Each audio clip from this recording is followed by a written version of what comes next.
दोस्तों, क्या आप कभी सोच सकते हैं कि दिल्ली में भी कोई हॉन्टेड प्लेस हो सकती है? आइए जानते हैं दिल्ली की उन 10 जगहों के बारे में जहां माना जाता है कि यहां पर भूतों, आत्माओं या कोई अदृश्य शक्तियों का निवास है। इन जगहों पर रात में जाने की हिम्मत बहुत ही कम लोग जुटा पाते हैं। पहले नंबर पर है दिल्ली कैंटोनमेंट, जिसे कि सामान्य रूप से दिल्ली कैंट कहा जाता है। इसकी स्थापना ब्रिटिश इंडियन आर्मी ने की थी। यह पूरा इलाका एक छोटे से जंगल की तरह दिखाई देता है। इसमें चारों तरफ हरे भरे पेड़ हैं। कहा जाता है कि दिल्ली कैंट में सफेद लिबास पहने एक महिला लोगों से लिफ्ट मांगती है। अगर आप आगे निकल जाते हैं तो यह महिला कार के जितना तेज भागकर पीछा करती है। बहुत से लोगों ने उसको देखने की बात कही है। हालांकि आज तक किसी इंसान को नुकसान पहुंचाने की कोई खबर नहीं है। लोगों का कहना है शायद यह किसी महिला ट्रैवलर की आत्मा है जिसकी मृत्यु इसी इलाके में हुई होगी। दूसरे नंबर पर है फिरोज शाह कोटला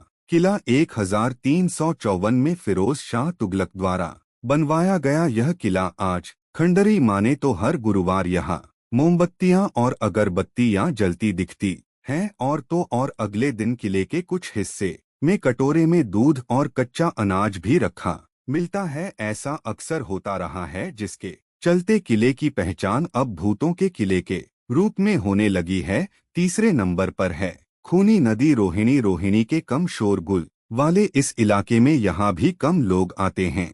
नदी के आसपास कोई नहीं जाता है, कारण नदी के किनारे लाश मिलना हत्या, आत्महत्या, दुर्घटना कारण चाहे जो हो, यहाँ नदी किनारे लाश मिलना आम बात हो गई है। इसी वजह से यहाँ के लोग इसे डरावनी जगह में लेते हैं। चौथे नंबर पर है मालचा महल। मालचा महल दिल्ली के दक्षिण इलाके के बिह में छुपा है। इसका निर्माण आज से 700 साल पहले फिरोज शाह तुगलक ने करवाया था। यह महल पिछले कई सदियों से वरन रहने के कारण डर हो चुका था। इस डर हो चुके महल में 1985 में वत घराने की बेगम अपने 2 बच्चों, 5 नौकरों और 12 कुत्तों के साथ रहने आई। इस महल में आने के बाद वे महल से बाहर नहीं निकली। इसी महल में बेगम विलायत खान ने 10 सितंबर 1993 को आत्महत्या कर ली थी। कहते हैं कि बेगम की आत्मा आज भी उस महल में भटकती है।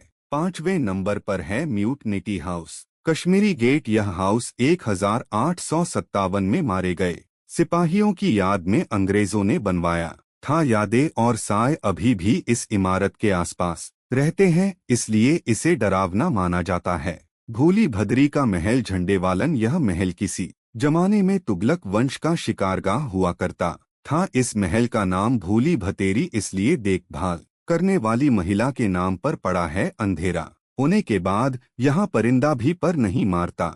अक्सर सुनाई देने वाली अजीबोगरीब आवाजें यहाँ माहौल को डरावना बना देती हैं। सातवें नंबर पर है संजय वन। 10 किलोमीटर क्षेत्रफल में फैले इस इलाके में बच्चे की आत्माएं दिखाई देने का दावा किया गया है, जो अक्सर खेलते रहते हैं। अंदर से यह वन घना और डरावना भी है। इन जगहों की कोई भी सच्चाई अभी साइंटिफिकली प्रूव नहीं है।